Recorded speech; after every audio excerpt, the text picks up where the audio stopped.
Top 5 चीज़ें जो आप करोगे तो आपकी हेल्थ अच्छी हो जाएगी, जिसका टाइम भी बहुत कम लगता है। मतलब 1% एफर्ट 80% रिजल्ट, 20-80 रूल भी कह सकते हैं हम, कि हम 20% वर्क करते हैं और 80% जितना रिजल्ट मिल जाता है।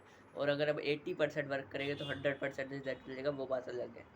क्योंकि जो 80% रिजल्ट होते हैं वो बहुत बहुत बहुत ज़्यादा आपकी हेल्थ में, आपके जो अट्रैक्टिवनेस में बहुत बहुत ज़्यादा चेंज ला देता है। वो 5 थिंग्स है। स्टार्टिंग करते हैं पहले कि आप कंपाउंड एक्सरसाइजेज करते हो। मानो अगर आप जिम नहीं जाते तो आप होम वर्कआउट के अंदर कोई 10 कंपाउंड एक्सरसाइज कर देते हो। My bad. वो 10 कंपाउंड एक्सरसाइज होती है कि आप एक एक टाइम पे कुछ मसल ग्रुप्स को टारगेट कर रहे हो। मसल ग्रुप्स को टारगेट करने से होगा क्या कि वो पहली बात तो वो इकट्ठे क्या करेंगे, ग्रो करेंगे। कंपाउंड एक्सरसाइज से आपके जो बेसिक्स होते हैं, जो नेचुरल जैसे आपकी एक्सरसाइज होती है, वो भी इम्प्रूव होगी। और तो और जो आपके कंपाउंड एक्सरसाइज से जो हार्मोन बैलेंस है वो भी सही हो जाता है। और तो और मतलब कितने ही फ़ायदे हैं, बेनिफिट्स ही बेनिफिट्स है। कंपाउंड एक्सरसाइज करने के बहुत सारे बेनिफिट्स हैं, टाइम भी बचता है आपका।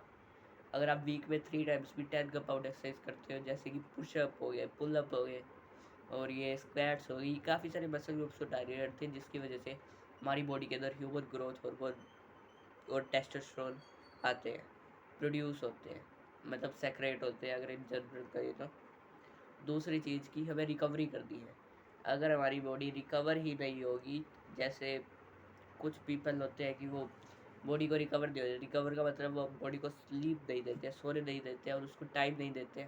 मानना ये है, अगर आप जैसे मजदूर को कुछ खाने को ही नहीं दोगे तो वो कितने दिन ही काम कर रहे हो। वो थक हार के कुछ 5 दिन बाद आपकी बॉडी अपने आप ही कहती है कि मेरे से नहीं होगा, क्योंकि उससे रिकवरी ढंग से नहीं मिल रही है। रिकवरी मतलब स्लीप आप अपनी बॉडी को ढंग से नहीं दे रहे हो, उस मसल ग्रुप को आप हील होने नहीं दे रहे हो।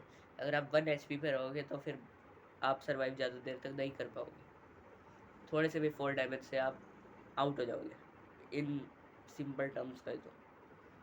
थर्ड चीज़, आपकी डाइट सही होनी चाहिए। डाइट के अंदर प्रोटीन क्वांटिटी भी अच्छी होनी चाहिए, और तो और माइक्रो न्यूट्रिएंट्स जैसी थिंग्स भी होनी चाहिए। माइक्रो न्यूट्रिएंट्स होते हैं, माइक्रो न्यूट्रिएंट्स ऐसे छोटे छोटे न्यूट्रिएंट्स होते हैं जिसके अंदर छोटे छोटे विटामिन आते हैं, KA B C D।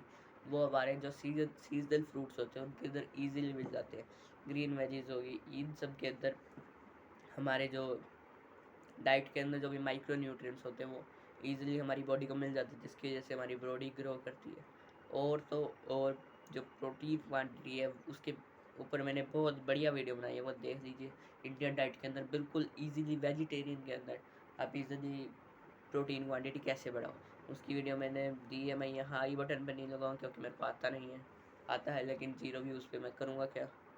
ठीक है। चौथी चीज़ है कि आपको डाइट के अंदर कैलोरीज भी सफिशिएंट रखनी है। अगर आप टीनेजर हैं तो आपको सरप्लस में खाना है। अगर आप बहुत ज़्यादा मोटे नहीं हैं तो आपको मेंटेनेंस में खाना है। अगर आप बहुत ज़्यादा ही फैट है, आपको फैट लूज़ करना है तो आप डेफिसिट में खा सकते हैं। ये क्रोम पे एक वेबसाइट है, गूगल पे एक वेबसाइट है जिसका नाम है कैलोरी कैलकुलेटर।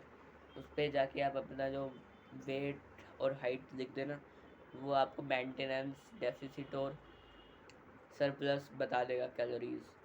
ठीक है। फोर्थ चीज़ पे आए तो पोस्चर, आपको पोस्चर सही रखना है। अभी मैं बहुत बारी पोस्चर के बारे में गया तो 3 तरह के पोस्चर होते हैं। एक तो होता है स्टैंड, मतलब जैसे जो हमारे स्पाइन का पोस्चर होता है।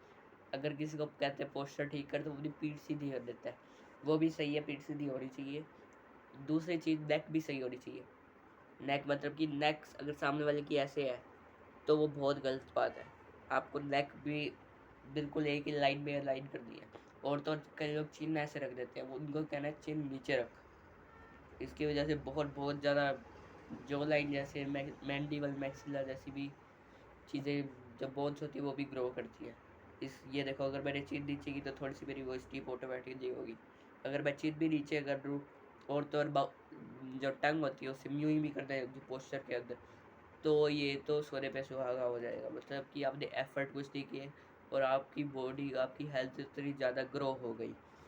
ठीक है। पोस्चर के बाद हम बात करते हैं स्ट्रेस मैनेजमेंट की। अगर आपकी बॉडी के अंदर स्ट्रेस ज़्यादा होएगा तो आपकी रिकवरी भी कम होएगी। आप क्या कहते हैं कि आप फोकस कम कर पाओगे, और तो और जो आपकी एक्सरसाइज होगी उनका ज़्यादा फ़ायदा भी नहीं होगा, क्योंकि टेस्टोस्टेरोन हार्मोन आपकी बॉडी में सेक्रेट ही नहीं होगा। डाइट का कोई फ़ायदा नहीं होगा, क्योंकि वो बॉडी के अंदर एब्जॉर्ब ही नहीं होगा। अगर आपके बॉडी के अंदर स्ट्रेस थोड़ा सा भी ज़्यादा हुआ तो स्ट्रेस को ठीक करे कैसे? आप ग्रेटिट्यूड जर्नलिंग कर सकते हो, कि मतलब आप सुबह उठने के बाद 5 लाइन्स, और रात को सोने से पहले 5 लाइन्स लिख दो कि I am grateful for this pen, I am grateful for this phone, I am grateful for a tongue, कुछ भी लिख सकते हो। इसकी वजह से आपका जो ये होएगा ना कि मैं नॉट गुड इनफ हूँ, आप सोच रहे कि आई एम गुड इनफ, फिर ऐसे ऐसे आपकी मेंटल हेल्थ सही होने लग जाएगी। डोपामिन आपको इन चीज़ों से मिल जाएगी रेदर देन इंस्टाग्राम रील से।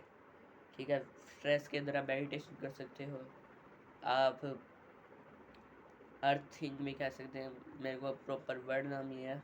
उसमें होता ये है कि आप नेचुरल एनवायरनमेंट में वॉक कर रहे हो या कुछ भी कर रहे हो, तो वो इलेक्ट्रॉन्स हमारे जो फुट से वो मतलब ये बहुत कॉम्प्लिकेटेड प्रोसेस है। तो मैं बस इतना बताऊँगा, अगर आप बाहर जाके मतलब जहाँ एनवायरनमेंट में नेचर में जाके अगर आप थोड़ी देर बेयर फुट वॉक भी करोगे तो भी आपका स्ट्रेस बहुत हद तक कम हो जाएगा। And this is all about the video अच्छी लगी तो लाइक कर देना। कौन कर से 0 से 1 व्यूज़ आ गए हैं, एक लाइक और सब्सक्राइब भी कर देना, क्योंकि 5 मंथ से मैं 90 वीडियो डाल चुका हूँ, एक लाइक भी नहीं आया, ना ही एक सब्सक्राइबर है। तब तक ये take care, bye bye. That's your brother conquer says.